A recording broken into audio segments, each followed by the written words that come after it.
Salut, j'espère que vous allez super bien. Donc aujourd'hui je vais vous montrer comment réaliser deux objets qui sont super tendance. Donc ce sont des objets de déco et vraiment à moindre prix. Donc on va commencer par créer une grande lampe scandinave. Vous savez, dans le commerce on en trouve toujours vers 100-150 € et elle va vous rapporter au maximum avec ma technique 50 €. Et vous allez aussi pouvoir créer un letterboard. Donc ça, dans le commerce on les trouve vraiment pas très cher, mais je vais vous montrer comment on peut les créer avec du matériel qu'on a presque tous chez soi. Donc c'est vraiment des trucs qui sont pas trop chers et que potentiellement on peut avoir dans ses placards. Si vous voulez voir comment on réalise ces deux objets là, c'est tout de suite. Mais avant tout, si tu n'es pas encore abonné à ma chaîne, n'hésite pas à cliquer sur le bouton s'abonner et à activer la cloche pour recevoir en temps réel la sortie de mes vidéos. Allez, à tout de suite.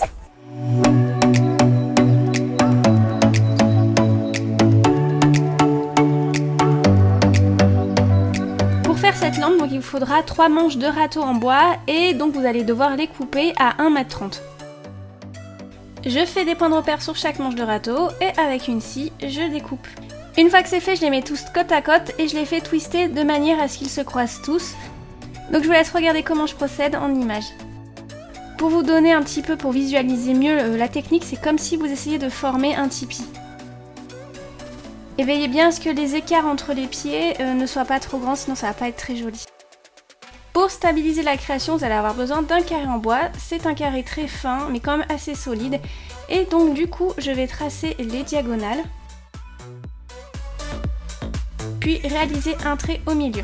Sur les coins du bas de gauche et de droite, vous allez tracer des points de repère à 2 cm. Et pour mon cas, comme mon adaptateur est assez gros, j'ai dû faire un point de repère à 1,7 cm pour que tous les éléments puissent facilement passer sans problème. Et une fois que c'est fait, je vais trouver les points de repère avec mon foret à bois. Donc ne faites pas comme moi je le fais pas du tout dans les règles de l'art. Si vous devez le faire, demandez à quelqu'un qui sait très bien s'en servir et qui a tout le matériel pour le faire convenablement.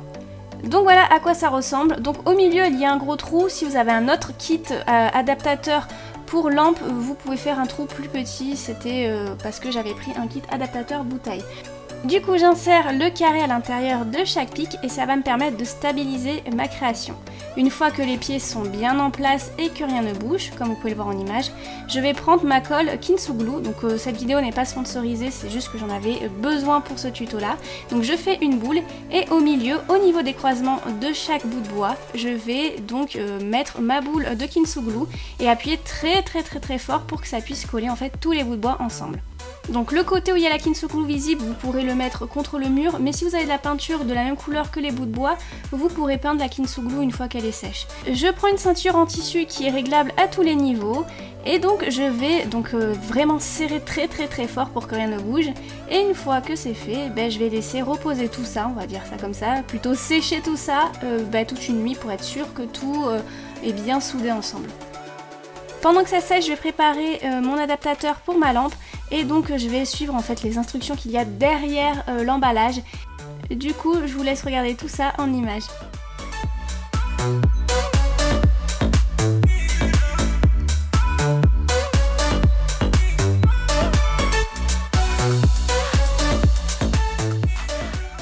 Je vérifie si tout fonctionne bien et maintenant on va pouvoir finir le montage de ma lampe.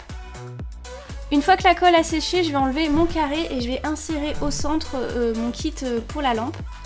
Donc c'est un adaptateur pour lampe. Et voilà ce que ça doit donner. Il ne me reste plus qu'à mettre l'abat-jour, ma lampe et c'est terminé.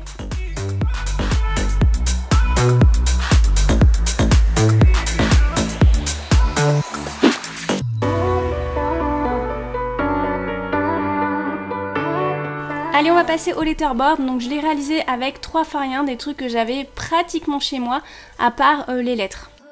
Donc vous allez prendre un câble que vous n'utilisez plus, vous allez le démonter et garder la partie du fond. Donc je vais coller des pailles tout le long et pour cela je vais utiliser de la colle chaude. Donc n'insistez pas trop avec la colle parce que ça risque de faire fondre la paille comme c'est de la colle chaude. On sait jamais et donc je commence à la coller sur le fond du cadre. Puis pour la seconde paille, je vais tout simplement laisser entre les deux un espace de 1 mm. Et donc du coup, je fais exactement la même chose tout le long. Voilà le résultat une fois que c'est terminé, c'est super agréable à toucher. Et maintenant, je vais découper les bouts de paille qui dépassent sur les bords. Je vais peindre le tout avec de la peinture en bombe rose et je vais aussi en profiter pour peindre mon cadre et des lettres, vous savez, des lettres aimantées qu'on utilise quand on est tout petit, avec de la peinture blanche, toujours en spray.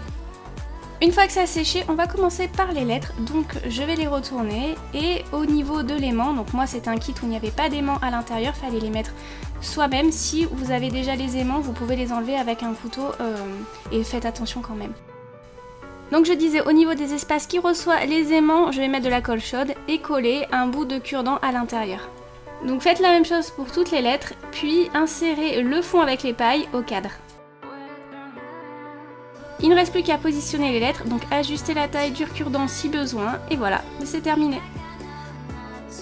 C'est à vous de mettre le mot ou la phrase que vous voulez, donc avec 3 fois rien, on peut vraiment faire des trucs super sympas, donc vous avez de quoi vous occuper pour cet été si vous vous ennuyez. Terminé, j'espère que ça t'a plu, n'hésite pas à mettre un pouce vers le haut si c'est le cas, ça m'encourage toujours. Dire en commentaire laquelle des créations tu as préférée, si c'est la première ou la deuxième, et aussi me dire quel genre de tuto tu aimerais voir sur ma chaîne plus tard. Tu peux me rejoindre sur les réseaux sociaux qui s'affichent ici et qui sont présents en barre d'infos. En ce moment je suis très présente sur Instagram, donc n'hésite pas à me rejoindre là-bas, et bien sûr à t'abonner à ma chaîne. Voilà, ciao ciao.